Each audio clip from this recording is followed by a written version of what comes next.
Here with Duncan Hewitt to talk about the development of mainland media and online in particular. What are the most interesting developments that you see happening in relation to online and mainland media?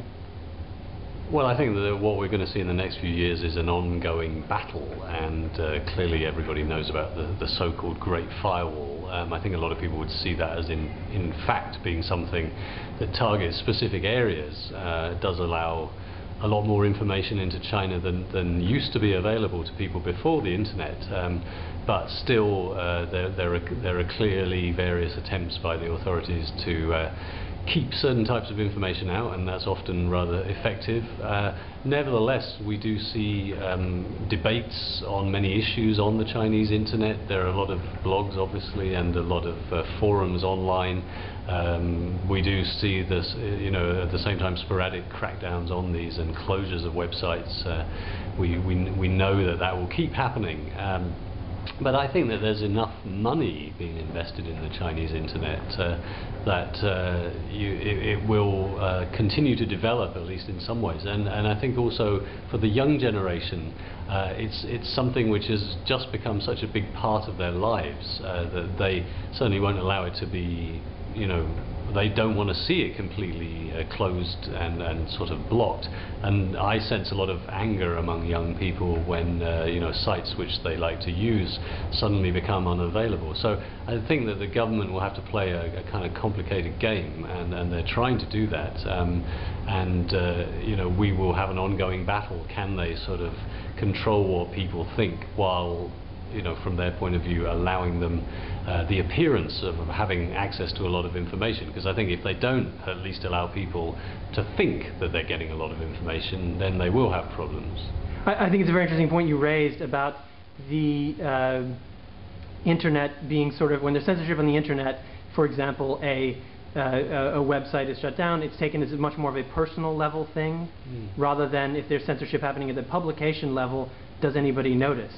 Is that an ongoing trend that you think will be important? Well, I've certainly talked to students and had students asking me questions about why has the government blocked such and such a site, or why have they made it difficult for people to do certain things online, and that applies to things like posting videos or accessing Wikipedia or using Flickr or any of these things which are sporadically or sometimes always difficult in China.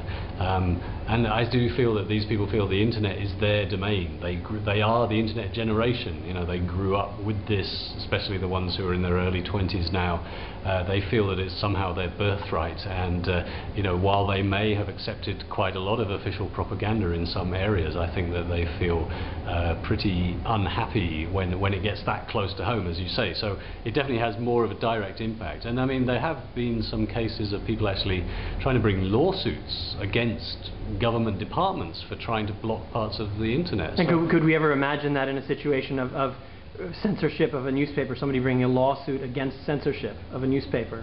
I think there have been one or two courageous individuals who tried that kind of thing, but I think... But nothing that is on the potential level of a lawsuit? Those are people who are really on the fringes of society and who are, much more of the sort of dissident nature. But what we're talking about with the internet, I think, is much more ordinary people just feeling like, feeling aggrieved that action is being taken to limit their access to information. At the same time, you have to say certain types of information about some aspects of China and things relating to China just are not available on the Chinese internet, and that, to an extent, the controls have worked, and there are some things that you will never see a debate about. And so you could say that will, if the Chinese government can do that, then by its own terms it's succeeded. If it's able to make people think that they're having free and open debates, but they're either self-censoring or there are just issues that they don't even know are out there, and so they're not talking about them, then that could be the best the Chinese government can hope for, and it may be enough to let them kind of keep getting away with it.